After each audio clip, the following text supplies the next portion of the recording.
All right, we'll give folks just another minute. Just remind everybody we're using the webinar platform. This will be recorded. Our recording will go to our YouTube page, which is where all of our webinars are housed. It's a great library to use for new board members, new committee members. Use those resources that are out there. So we'll add this one to it when we're done.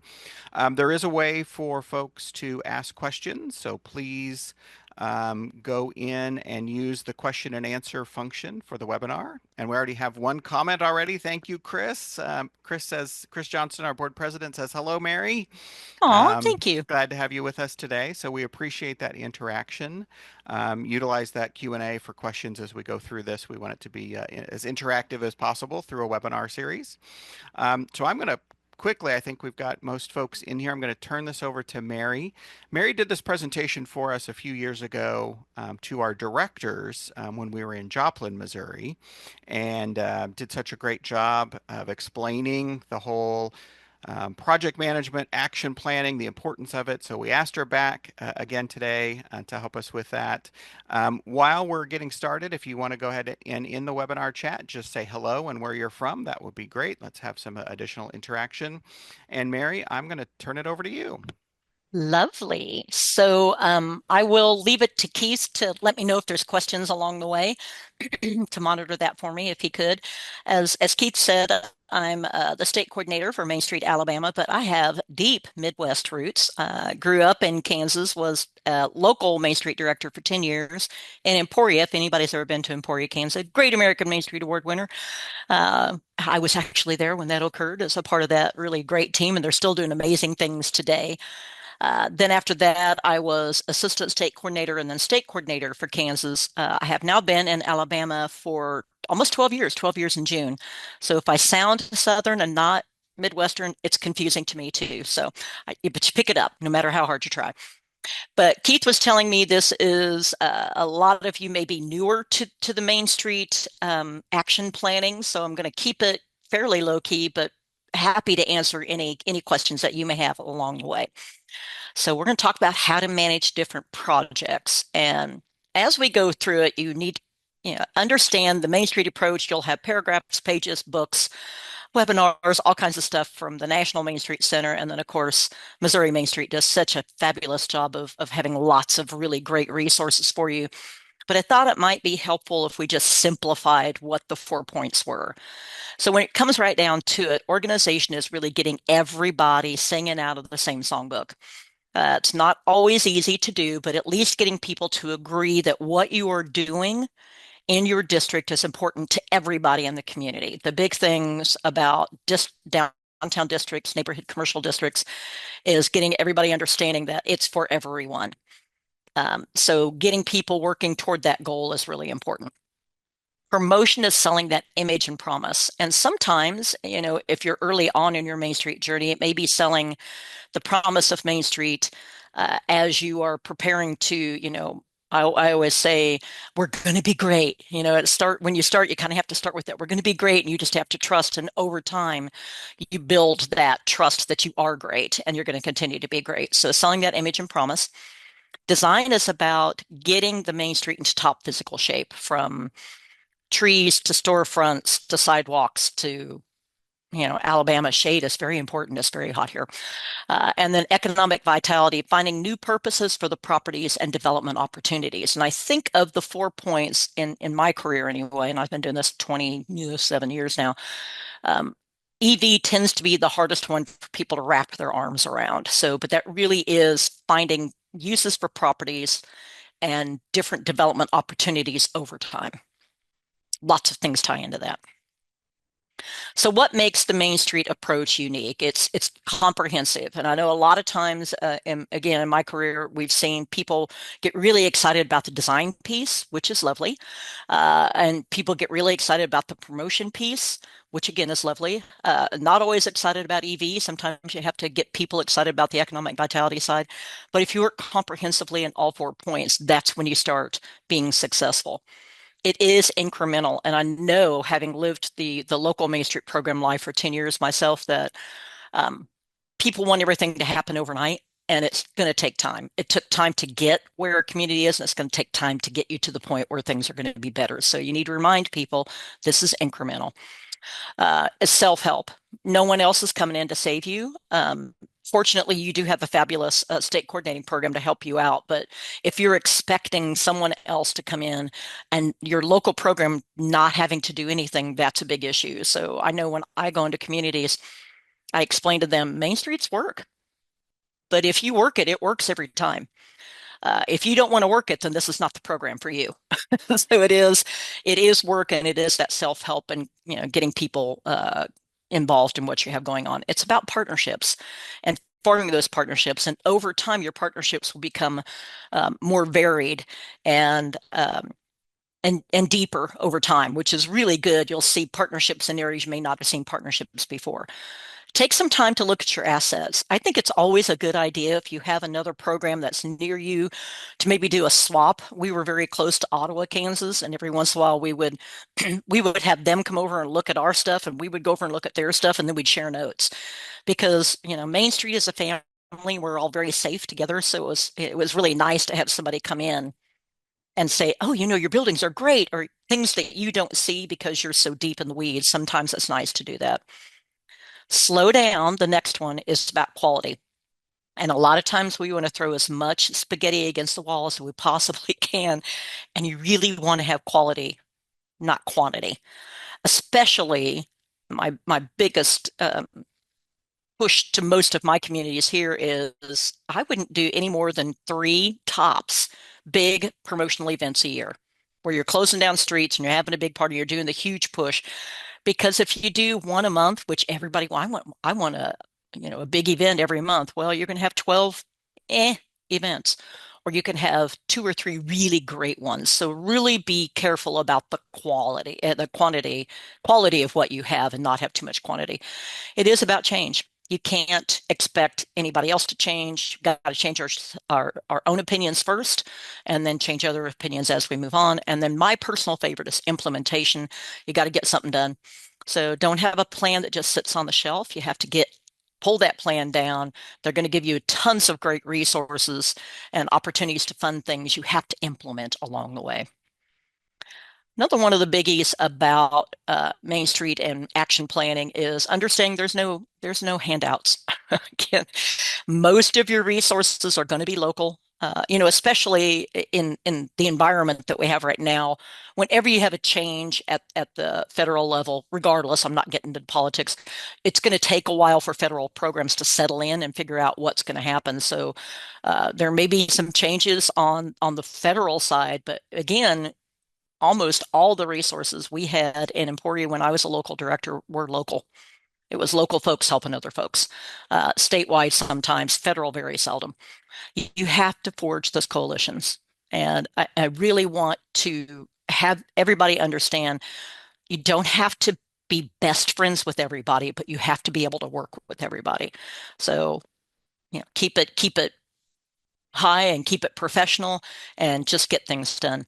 And then it's, your job as local Main Street directors and board members to create that culture and priority for renewal, to have them really understand this is the way we're moving forward. We're not going backwards, we're moving forward. And if there was a magic wand, gosh, we'd have used it a long time ago. It's going to take time and effort. So the purpose of an action plan is to manage the wide range of activities that have to take place to be successful as a Main Street program. So you've got 4 points. In those 4 points, you could have anywhere from 20 to 35 or 40 work plans, action plans as you work through it. So you have to have that action plan that kind of keeps everything flowing through. It helps you develop that timetable for success and directions to your committees or your teams. It helps explain the purpose of the organization activities to the public. And I would publish these. Now, my folks always ask me, you want me to publish my action plans? Well, no, I want you to tell people what you're doing. Tell them in advance. And then when you've completed it, you tell them again and you remind them, and this is what we're doing moving forward. And I've got an example of that later on in the presentation. And it helps you to ensure in quantifiable terms the success of your program. So when you pull the action plans together, Other things that helps you do is articulate the mission of the organization. Now, I know Keith and I were talking about every state program does things a little bit different, kind of talking about the flow through on when Missouri brings on new communities and we bring on new communities. But we both realize how important it is to establish a mission for the organization rather early on. And a lot of times I'll go into communities and talk to them about, go around the table and talk to every board member, say, tell me what, if I stepped on an elevator with you and you had from floor 1 to floor 3 to tell me what it is you do, tell me in like a minute or less. And it's really, that is kind of that mission statement, something that you carry with you, that elevator speech. And really our whole job is to revitalize the district. You can have a big old long piece, but at the end of the day, that's what you're supposed to do. And revitalizing that district and having all of your action plans tied to that. That helps define your goals, your outcomes, your activities. It gives you accountability. But it helps educate people too about what you're doing. And it draws volunteers to your organization, and that's a very important piece. So when you put together your action plan, you need to make sure you have a clear vision and mission, one or more goals in each of the 4 points. Now, this was a little bit of a hiccup when my first couple of years as a local Main Street director, because we had 4 committees. We had a minimum of 5 to 10 work plans for each committee. So just say we had 40 work plans. In my head, I thought I had to have 40 goals, and it was a lot more than I could wrap my head around. And it did take me a little bit of time to go, oh, one goal can have 5 work plans. So don't get yourself so wrapped up in having to come up with a goal for every individual action plan. Think about what your overall action plan goals are, and then know that you can have 4 or 5 projects under each one. What are the specific objectives that have to be met to reach that goal, activities to accomplish it, and then, of course, the ever popular timetable, and making sure that it stays calendared out for people to understand. I'm going to briefly touch on transformation strategy. Now, this is something from Main Street America. I think both Missouri Main Street and Main Street Alabama are switching this to economic strategy, because that's really what it is at the end of the day. But the transformation or economic strategy is really to help you align what you have from your market studies and everything else to the reality of what can happen in your district. I really like it. To me, it really it focuses it from processes to outcomes. It keeps you from twisting sometimes. It does allow us to say no to things from time to time. I remember clearly our mayor coming to me at probably year 5 for me, so it would have been year 12 of Emporia Main Street, coming to me going, hey, we really want Main Street to take over the mall. And I'm going, yeah, no, thank you. It's not good. We don't want that. But we really had to take the time to explain to him the magic of Main Street happens because we have a really great tight-knit downtown. We're not a mall.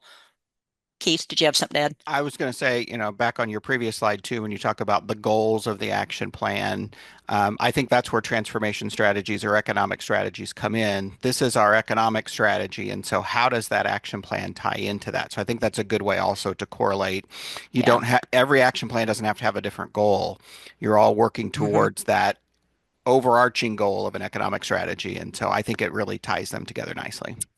It does, and it really helps you focus. I think that was the big piece of when Main Street America introduced the transformation strategy. It's just for me, and I clearly for Missouri too, it has to be tied to your economics. Yep. You can want to be champagne and caviar, but if you have a beer and burger market, you need to be thinking about a blue collar beer and burger market. You need to be realistic on what you're working with. And I have a couple of examples, maybe just one, of what we've done here in Alabama on transformation strategies. So let's start with something simple, with a very simple approach. If you're very new to this, then we can simplify what a goal could be for each of the 4 points, not getting as much into transformation strategy or economic strategies, but into the 4 points. Organization overall is funding the program, recruiting, training and rewarding volunteers, and public relations and promoting the program. So from that, if that's your overarching goal without worrying about the economic strategy, then you really have at least 3 to 4 work plans here. You have one on funding, which could be more than one action plan. You have how to recruit volunteers, how to train volunteers, how to reward volunteers. How are you doing public relations? How are you going to promote the program, which is very different than having advertising or marketing an event or activity? Because gosh, it's so nice when I can use a Midwest example on this. In Alabama, they don't always understand. In Kansas, it's cold between when you do all your Christmas stuff until we're praying for good weather for our St. Patrick's Parade. So there's not a lot of events going on at that point. So if you only do promote the program during the time that you have events, then you've got 3 to 4 months of nothing. That's bad. So you got to think about public relations and promoting the program outside of when you're doing events and activities. Design is about enhancing the visual quality of the district through design education. So there's an action plan. Design advice, there's another action plan. Missouri Main Street was kind enough to share their historic preservation briefs. I'm not sure if that's what you call them, but that's what we're calling them. A series of those that we Alabamized. So we made them our colors and that kind of stuff. Thank you. That was very nice of them. Really great stuff to have. So use that information. How are you going to guide your future growth? How are you identifying incentives for projects? Another big part of design and EV is understanding your codes and zoning for your districts. That's a whole action plan in and of itself. Do you understand what you currently have in play that may cause issues for development in your district? Economic vitality is going back to that market study. And Placer AI is so cool. And Keith, do you guys have Placer AI? I knew it. They're so cool. Well, we Um, we don't. Some of our communities do. We have been trying to get it for the entire state. We do have a way if you do want to look at this information, we have a contractor that we can work with to get the information. But yeah, super informative. Where demographic information is on the people that live there, Placer AI information is on people who visit there. it's great. It's a nice lead in, especially for promotional events or activities, and it really will help you understand when you need to be filling a spot in your promotional calendar. If you look at your Placer AI data, if you got a ton of people come to town already, you may not need to do an event. When you have a downtime, typically after Christmas, February is a time when most merchants are wanting something to get things up. Maybe the time to look at something. So Placer AI is super cool. A little Big Brother creepy, but it's cool.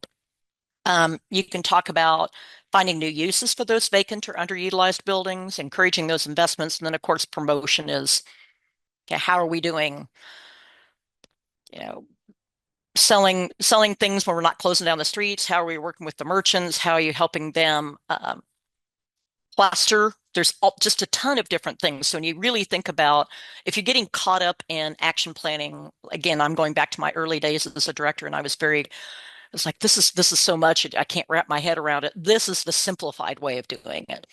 Look at your transformation strategy, but really look at what each of the 4 points are supposed to be doing, and it'll help you easily identify what you should be taking care of.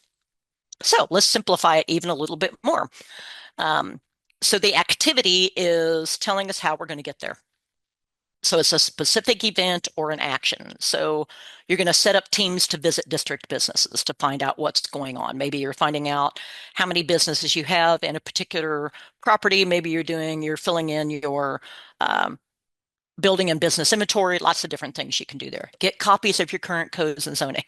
Boring, but you got to know it. You have to know it. As a give back to Missouri Main Street, who always gives so much to us, on our website, if you're interested in looking at, we have a thing called Decoding Downtown. It's under our resources. It's free. You can have it, but it really is talking about how do you deal with codes and zoning within a district. Knock yourselves out. You can have as much as you want on that. Determine your needs for succession practices. What businesses are going to be, segueing out, or who do you need to get in there to maybe take over a long-term business? And then I think, especially for new organizations, doing a Did You Know campaign is just a quick, easy way to get people interested in what's happening within your district. So you have to have outcomes, and this should be measurable and have deadlines. Because if it's not, for me, if it's not on my calendar, it's not happening. So that's just how it works. And you need to make sure you stay on top of those things. And it also tells how you want to accomplish your activity.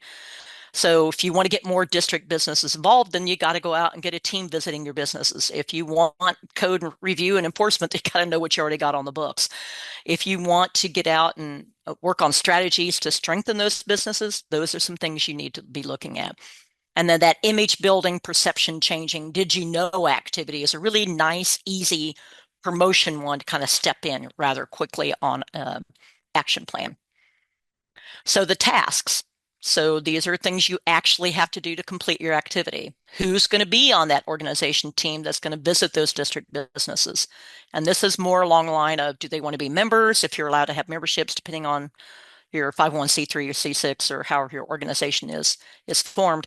But even if you aren't looking at a membership campaign, you still need to have some sort of team that'll visit the businesses to see what their involvement is going to be. Codes and zoning, you may be looking at other cities' best practices. You may be looking at the piece that I already told you about with decoding downtown to kind of figure out what's the best way to move forward on that. I knew after probably 6 months and definitely way into my tenure with Emporia Main Street, I could look up and down the block and tell you how many business owners would be looking to sell or retire in the next 5 years. Most of us, once you build up that relation, you know somebody's getting ready to. It's very seldom that somebody locks the doors and walk away and nobody knows. And whenever I hear somebody say that from my local programs, I go, really? You had no idea?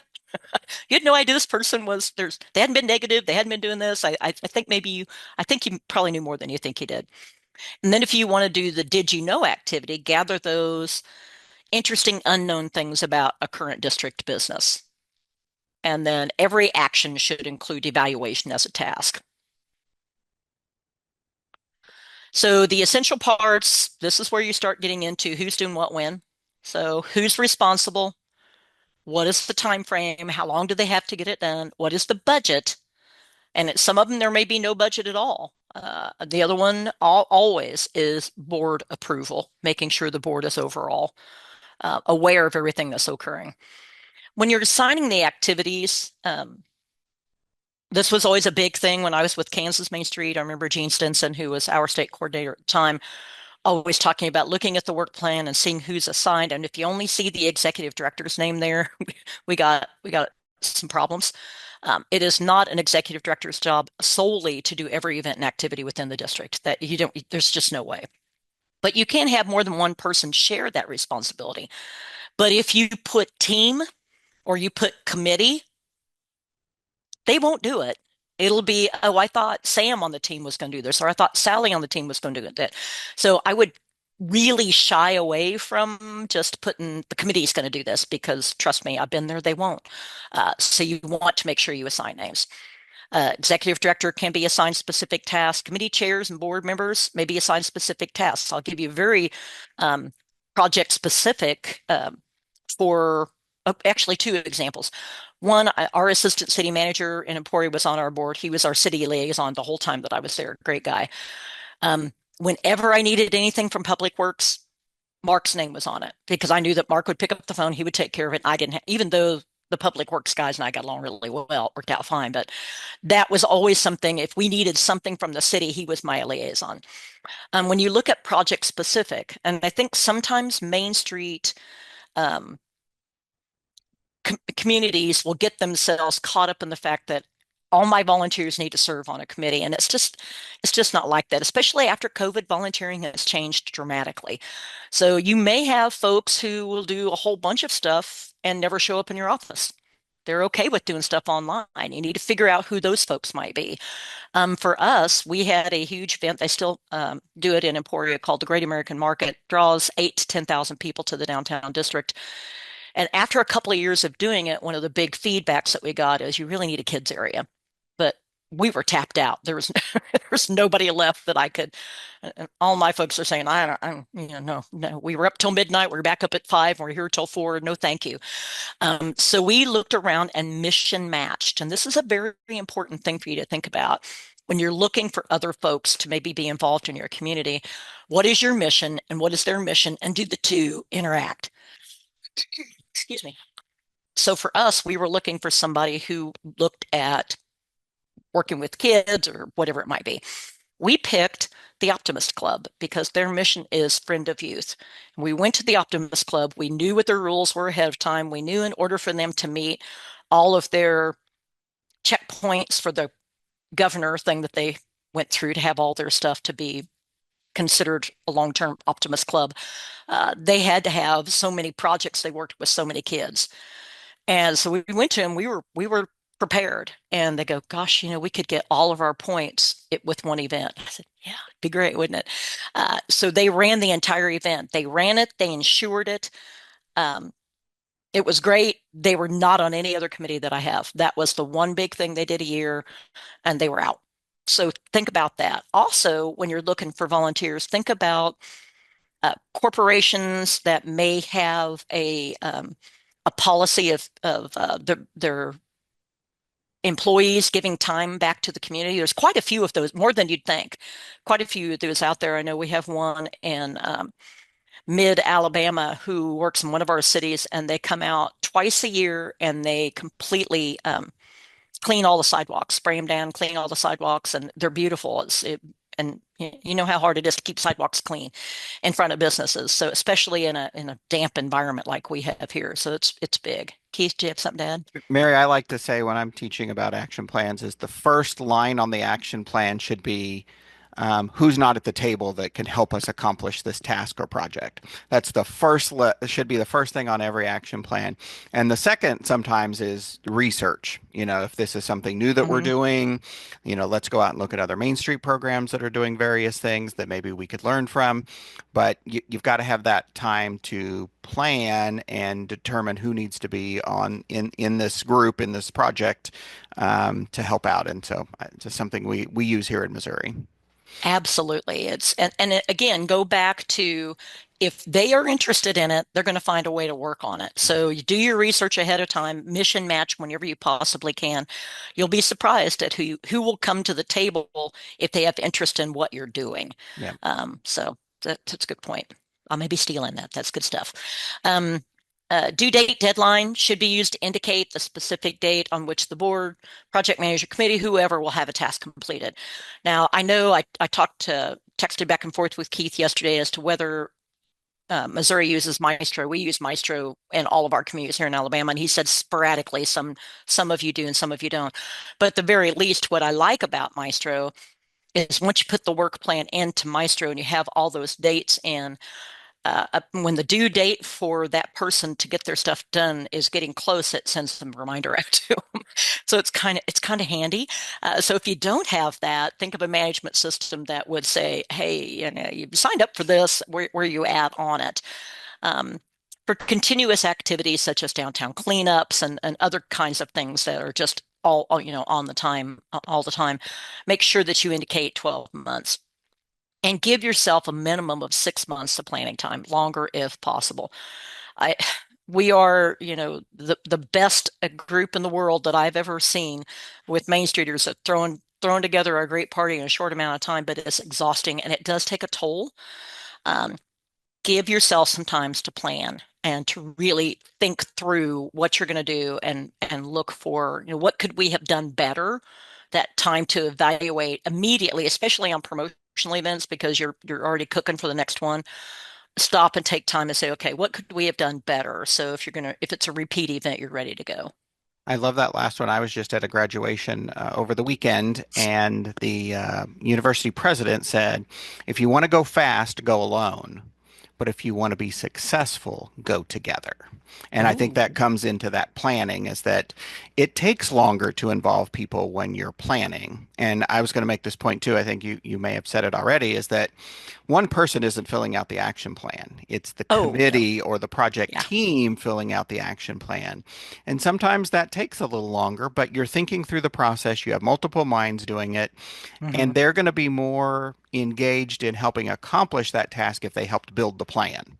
Absolutely. And so Yeah. the team approach does take longer, and that's why, minimum of 6 months planning time is so important.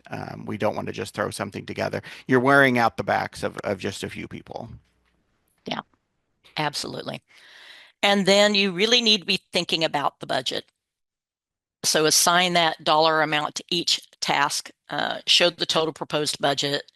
Big thing is that no dollars, I've got a word wrong there, may be expended, cannot be expended until the entire group of action plans have been approved by the board of directors. So that's how you build an overall budget. So I just had a conversation with one of my newer districts this last week, and they sent me a proposed budget, and I go, okay, what are you doing in the 4 committees? I see no budget items listed for that. And she goes, well, we'll just no, we need where your action plans so that we can see how you're building this in.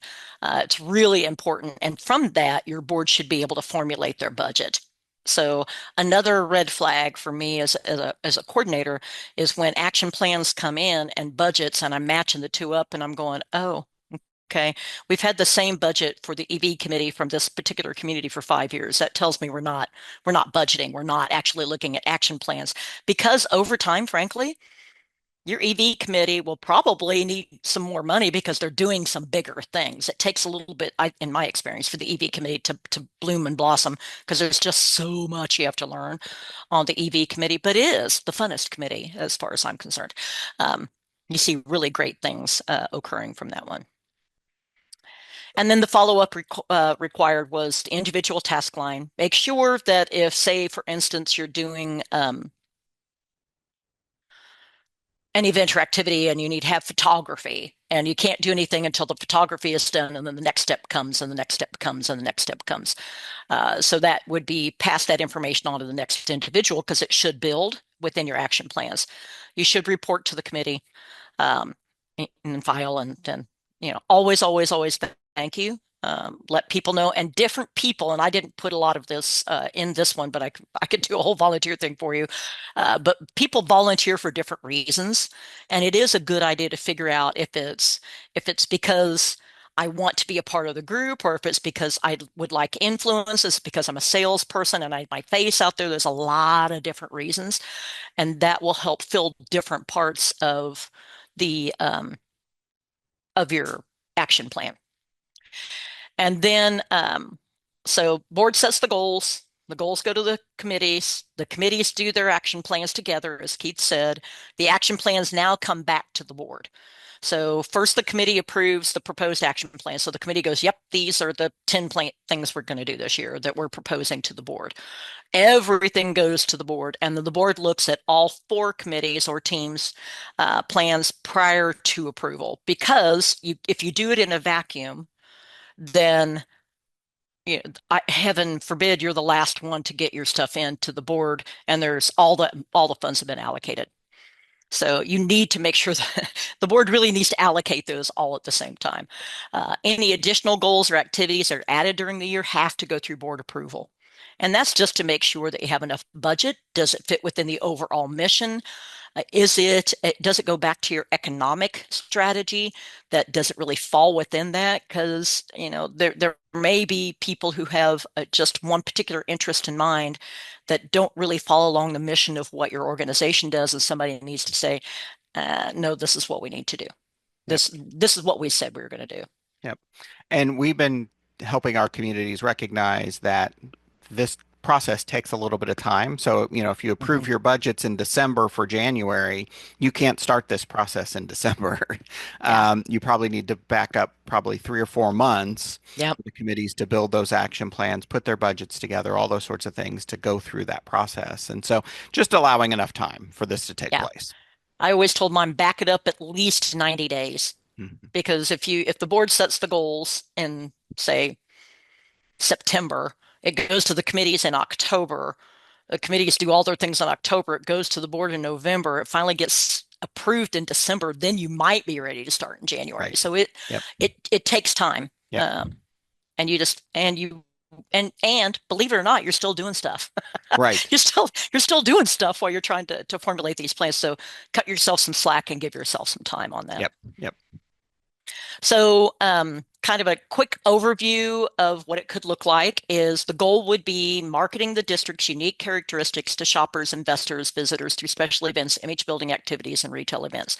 Clearly, this is a promotional one. The outcome would be image building, perception changing activity. Did you know?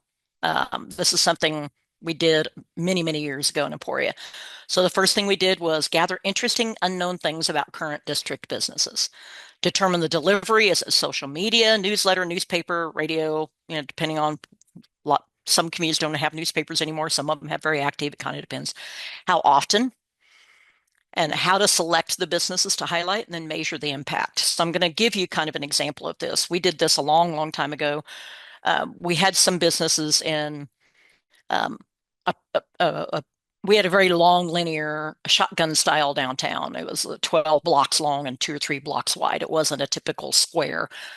So some of the businesses on the south end of our district felt like they didn't get as much love as the other. We all hear it. I was a director. You don't love me today, and I say I love you every day, kind of thing. I mean, I get it. We've all been there, but we really wanted to focus some attention on these businesses that kind of felt like they were left out. One of them was Jim's Cowboy Shop. Sold pretty much what you think at a cowboy shop: saddles and jeans and boots and all the things. But one thing that so we went in and said, what's something that you don't always do or that people would know about? Well, we resole shoes. And I go, like boots, I would expect that. He goes, no, any shoe. Ladies' dress shoes, men's dress shoes. And I went, really? I did not know that. So that was our did you know unknown fact about Jim's Cowboy Shop. So we put it out there, tracked it, went back to him in 30 days and said, has this had any impact at all? He goes, I had no idea there were this many women in Emporia that desperately needed their shoes resold. Our business is up 20% just from selling shoes. Wow.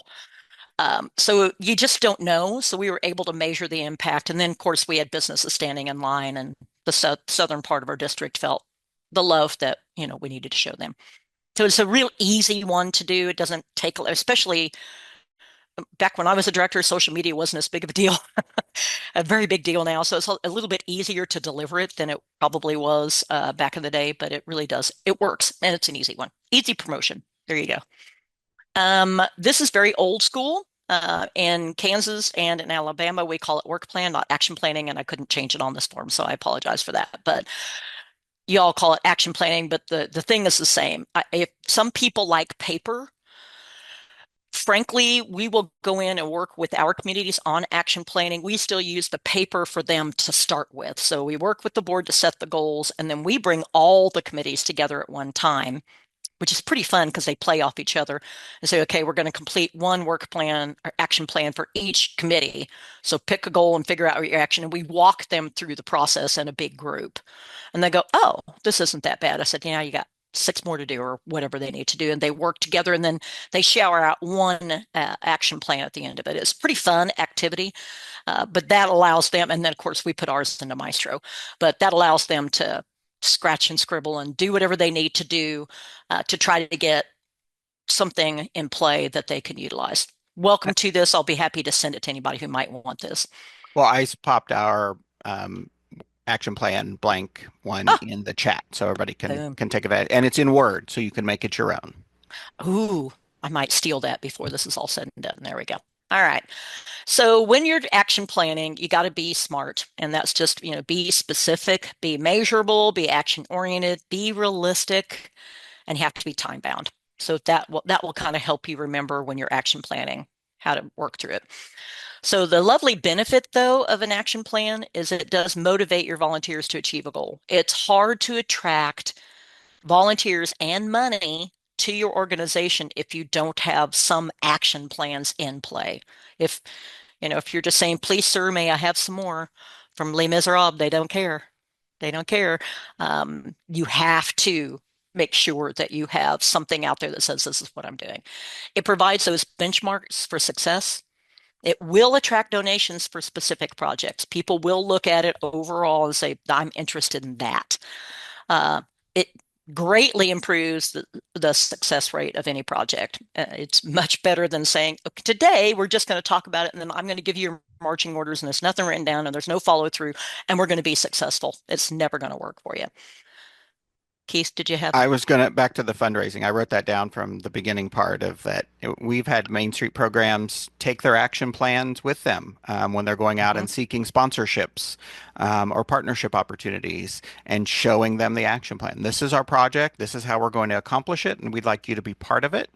Also including your action plans with grant applications. Yep. It shows them and demonstrates that we know what we're doing. And Yeah. this is how we're going to make that happen. And so have been very helpful for many a Main Street program in grabbing those dollars to help them accomplish that project. Right. It reduces the confusion and conflict.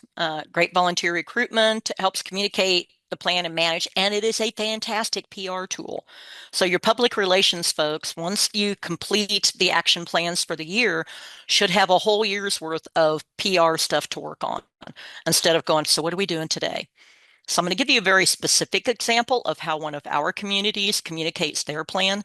They have an annual community dinner, pretty slick, that is ticketed, so they're making money while they're selling what they did.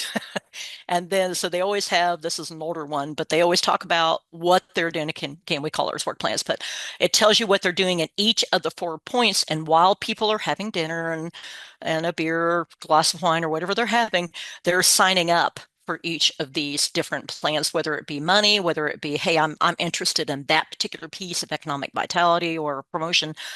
It's really slick, easy to do. It's just foam core and something they do um, intentionally in a community meal atmosphere. Very cool. So each committee, this is the lovely part, and what I liked the most when I was a local Main Street director is once you get, it's a lot of work, loaded work up front, and that's, it is. I'm just being honest with you. But when you're done, it's like, yay. Now, each committee uses that portion of their action plan as their agenda. So you never get into a committee meeting, people go, what are we doing today? You know what's coming next. You accomplish everything in chronological order. Your committee chairs report to the board on the monthly progress. It allows time for changes and updates. The director and the board know immediately if any activity is in trouble because it's all written out. And it does allow the board to control the work priorities and time commitments of a director. I used to take these, going back to the slide before, I did something very similar when I was a local Main Street director, and it was in the office. So it was very clear because every committee after a while feels like the director is their own, you're my director. And you're going, yeah, but I got 3 other committees. I got a lot of stuff going on. So it was my uh, way of communicating to them, I got a lot going on. So it's always good. And it's nice if you have people coming into your office to see you're always working on something. So I'd highly encourage you to have something um, that looks good up that shows that you're busy people because we know you are. Yeah, and I think, Mary, to go along with that, we have some Main Street programs that then roll all of the action plans together, kind of, into an annual calendar.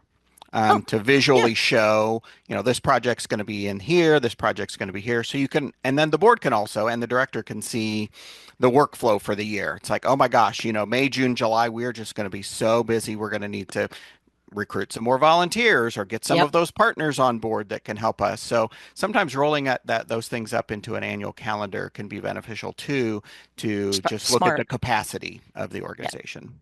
absolutely. This I just wanted to put up real quickly. If you're to the point that you're utilizing an economic strategy that's been identified, and it sounds like Missouri Main Street's doing theirs early on, which is fabulous, that allows you to have that community vision and the market data that ties back to, again, going back to my example of if you want to be champagne and caviar, but you got a beer and burger market, you really need to be thinking about is a wine festival what you need to be doing if the majority of the people in your community like beer? You need to be thinking through these things. So that's what the market data does to help you. The strategy development really helps the board, excuse me, identify and set those goals that develops measures of success. So it's still going through all the action planning, but it ties back to that economic strategy. At the end of the day, Main Street is economic development. We are not just the after prom planning committee. We do so much more than promotional events and activities. We're not party planners. We are when it needs to, but even that should have an economic impact on what's happening within the districts. Always think about that. And if you tie that back to your economic strategy, it really helps you keep focused. So I have a couple of examples of now, Main Street America has provided ones that are kind of high level. like a health and wellness that helps pull together retail, recreation, educational, professional businesses around people's well-being. Convenience, goods, and services. That's a cluster of retail and retail service businesses that provide to fulfill the day-to-day needs. The arts involves all creative industries, or maybe you're a college town. So they have kind of canned strategies that you could utilize if you wish. Uh, I can't imagine that Missouri doesn't build upon those. I know I build upon those to make sure it makes sense. So you need to refine that transformation or economic strategy goals. So they're broad and continuous. They guide that decision making. They organize annual activities focused on achieving a defined strategy. They cut across all four committees. That's the coolest part, I think, of it all, is there's no more siloing of the design committee doesn't know what EV's doing, EV doesn't know what promotion's doing. You should all have that overarching economic strategy that lets you make things better for your district because you all know you're working toward the same thing. So I'm going to give you a quick example of one that we did for Montevallo, one of our communities. Um, they wanted to create an environment for healthy lifestyle. They wanted an engaging atmosphere for all people, and they wanted to encourage and celebrate growth in the arts. So clearly they pulled from two or three different things, and we ended up calling it the Montevallo strategy because it was just theirs, but very specific on how they were going to get it accomplished. So we pulled from their strategic plan that we did back in 2016, and this is Montevallo's been using theirs for a long time. But if you're new to the game, it does allow you to kind of look at, a resource team piece that ties back to an economic strategy. So under design, we went, okay, create a wayfinding system, cross-pollinate with your banners, consider building markers, parking signage, informational kiosks. They've done pretty much all of these. Montevallo's fabulous. What are they doing under organization stuff? A banner program, art and veterans, own a piece of Montevallo sale. They have their Montevallo, they have I'm trying to remember what they call it, a coordinate, not coming up with the right name, but they have a district that allows them to use sales tax from the university, from the county, and cooperative there. I just had to think through it, cooperative district. So from the university, from the county, and from the city, where they all tie into one economic strategy in their district. They've done really cool things like the Main Street Tavern, which was an old bus station that is now, they desperately needed restaurants in their downtown. I mean, they've just done really cool things that's all tied around this particular strategy and back to their economic impact. So you can see where it all ties together. So when you develop that good action plan, it helps you determine your resource needs, your financial strategy, because now you know what your budget needs to be. Evaluate your public relation needs. If people aren't realizing that you're an economic development organization, they should after this. It helps you draft that action plan proposal and then get the work plan the board approval. And we've talked a little bit about this too, but when the board reviews this, they really need to look at it, everything together, understanding that projects are realistic. Is there enough money? I remember years ago when both my design committee and my EV committee wanted to focus on upper stories, and those two committees were not communicating, but the board goes, hey, aren't those the same thing? They really are. Why can't these teams work with each other? So that makes sure they do not duplicate one another. They pulled together and did a really great activity. Are they quantifiable? Are the timelines in place? And do you have people assigned? And then it's important that each team receives, and this comes from the board side. So once the teams put all of this work into pulling together an action plan, there should be input from the board on if the activities are approved, give them a big old thumbs up. Thank you for everything you've done. If they're not approved, let them know why. We feel like this is, has been done, or this belongs to another organ, whatever it needs. But you really have to, people have put a lot of work into it. So at that point, I really impressed upon my board the importance of, you need to show appreciation for the work that's been put into this, and we need to give input back to them. All teams should receive a copy of the entire organization's work plans. And what I used to do at the last 5 minutes of every committee meeting, we would just do a quick high review of what the other three committees were doing. And it got to the point where one of my committee members goes, "This is my favorite part of the meeting. I want to know what everybody else is doing." So that's really important. And your action plan should be published. Now, I don't publish the details, but it should be published in some way so people can see what you're doing. I wanted to add in, Mary, we have a lot of our smaller Main Street programs holding their committee meetings all at the same time, but in four different corners of the room. That's And smart. and then at the end, so they meet for, maybe 45 minutes to 50 minutes, and then they all report out what they're currently working It's on. cool. And so a great again opportunity to collaborate if need be.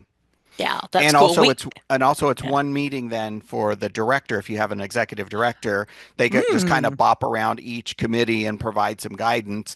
But now they've cut out 3 meetings. that's great. That is stealable as well.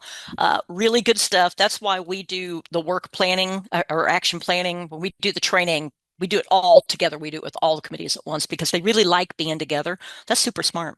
I should have taken the next step on that. I will. That's neat. The next one is what if we need to make changes? And that is that it's flexible. The world changes. You may have bad weather. You may have had a funder pull out. Who knows? All kinds of crazy things can occur. Um, so they have to be flexible.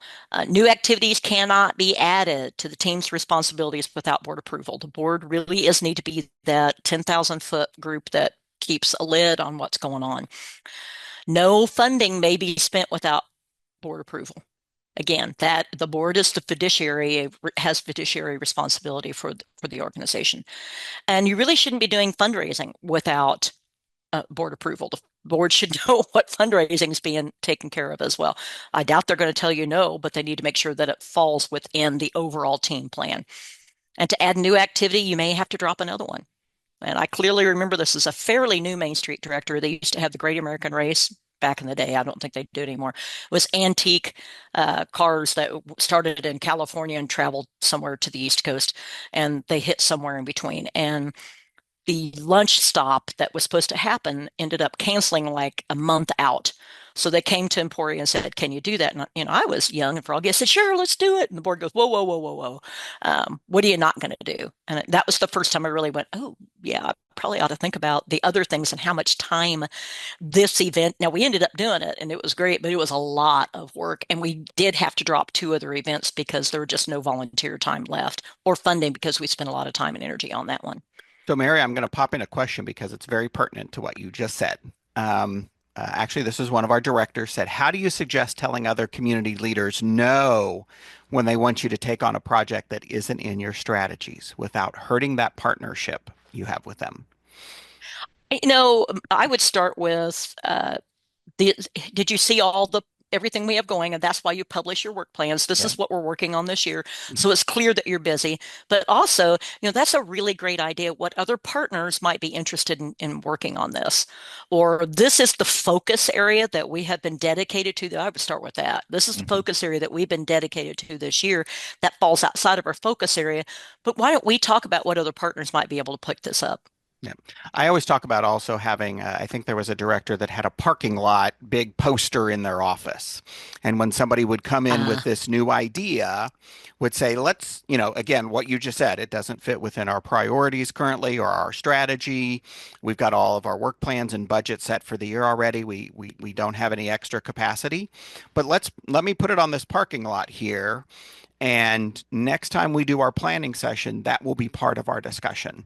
yeah. So you're acknowledging their idea, Hmm. you're placing it somewhere so it's not being forgotten, and then you'll consider it the next time we have a planning session. I thought that was really cool. Yeah, good stuff. The parking lot stuff works unless it's just a crazy idea and you never want to do it. That's when you use the partner idea, Yeah, like the mall when the mayor came and said yeah. we would take on the mall and it's like, no. So finishing up here, management by work plans. You use again their portion of the work plan as their agenda. That's brilliant. It's accomplished chronological order. Teams chairs report to the board, allows time for changes.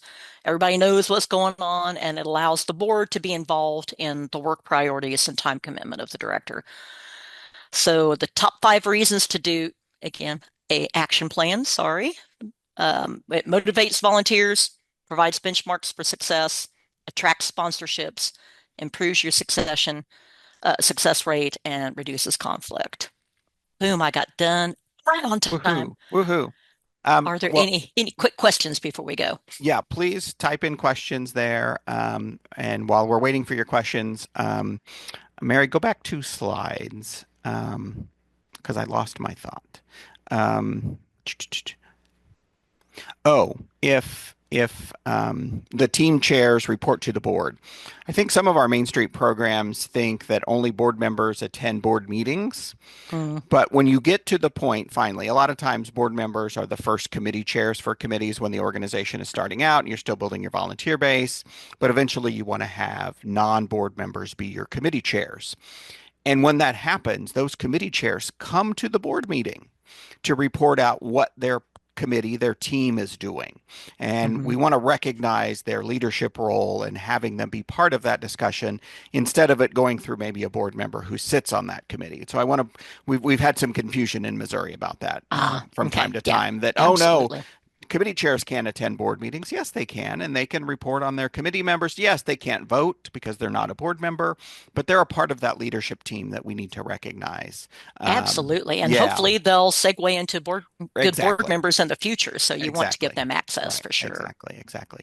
Hannah Davis. Do you know Hannah in South Carolina? I Um, do. she's joining us this morning. I can say, Um, Hannah, did you steal Hannah from South Carolina? yes. Well, we've been doing these since COVID, so we have people from all different states that Ah, participated in this series. So we're glad to have Hannah. She has a resource on how to say no tactfully. So there's a link in the chat ooh, that I wanted to put in there. And I didn't want everybody to get distracted while we were talking because I know that it's a great resource. So I am putting in the chat real quick what Mary mentioned, that Main Street, Alabama decoding downtown. It's still uploading. So I'll let that, okay, so it should be available now. I'll give everybody a minute or two to grab that decoding downtown resource that Mary mentioned. And if there are any other questions, pop in there. We already talked about what I had written down during the presentation about grants and fundraising. Very important to use those action plans. They have helped many a Main Street program get funding because they came prepared to that funding discussion with an action plan. Here's how we're going to accomplish it. These are all the people that are going to be involved with it, those sorts of things. And so has really, really been beneficial. I don't see any other questions so far. Mary, I've downloaded your resources. So thank you, Hannah, and thank you, Keith. I've great. got both those downloaded. So we all learn from each other. I think That's that's the right. important thing to That's right. know is, That's right. and never be afraid to reach out and ask questions because that's Yep. one of the best things about being Main Street. Yeah, and I'll thank you for that kind of transition of, if you have any of those questions here in Missouri, reach out to Ben and I about action planning. It's an important step. It takes time, but I always say when I teach action planning, you wouldn't build a house without blueprints. Because if you do, it's going to take Hmm. longer, you're going to waste money, and it's going to be a disaster. Because A has to happen before B, B has to happen before C, and so there's just chain of events that hundreds of things have to take place, Yep. and it's so important. Mary, I want to thank you very much for doing this for us. And if you need us to do a webinar presentation for you, please reach out. We'd be more I than willing will. to do that. Always a pleasure. Always a pleasure. Yes, and just a reminder, this will be put on our YouTube page for everybody to take advantage of. Use it with your committees, use it with your board down the road as you get new folks. With that, Mary, thank you very much. You're welcome. Have a great Tuesday to you, Mary, and to everybody that participated, and we'll see you next time. All right. Take Thanks. care. Bye bye. Thank you. Bye-bye.